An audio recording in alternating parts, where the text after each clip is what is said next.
Şahmatlı oğlanların qrupunda 3-cü yerə hər iki şahmatçı göstəriciləri eyni olmuşdur, əlavə göstəricilər və Şahmat Federasiyasının prezidenti hörmətli Mahir müəllimin qərarı ilə hər iki şahmatçımız 3-cü yer elan edilir. Nəzərinizə çatdırım ki, Hüseynov Kəmaləddin diplomla təltif ediləcək, 4-cü yer Rəhimli Suat medalla təltif ediləcək. Digər diplom medal Bakıda sizə təqdim olunacaq. Mükafatınız isə Mahir müəllim elan etdiyi kimi yerində qalır, imtiyazlardan istifadə edəcəksiniz. Hüseynov Kəmaləddin Bakı Gənc İstedadlar Şahmat qrupu dəvət olunur. Rəhimli Suat Bakı 4 nömrəli Olimpiya ehtiyatları uşaq gənclər idman şahmat məktəbi. 2-ci yer Mirzəyev Məhəmməd Bakı 3 nömrəli Respublika ixtisaslaşmış Olimpiya ehtiyatları uşaq gənclər şahmat məktəbi.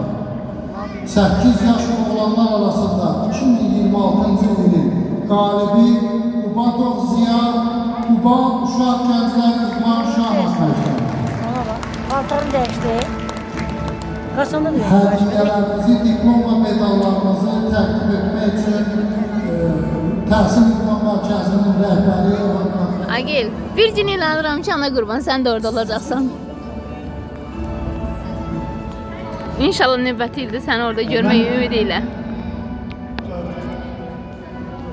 Önceden değindiği kimi bir daha vurgulamak istedim ki qeyri-adi bir, nadir bir hal yarandı.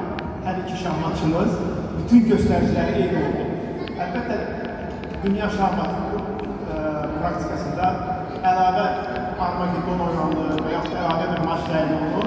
Biz isə qərara gəldik ki, belə bir stresel hallara məruz eləməyək və hər iki şahmatçımıza 3-cü yerin qalibi kimi şahmatçımızı elan edək.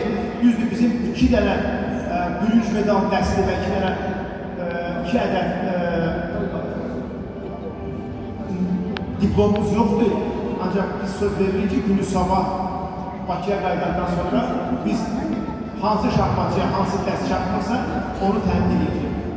Beləliklə şahmatçılar mükafatsız və risksiz qalmıyor. Mən şahmatçıları bir daha belə gözəl boyuna görə, mübariz olana görə təbrik etmək istəyirəm. Onlar nasıl unutmuşdun gök paltarını? Təşəkkür edirəm.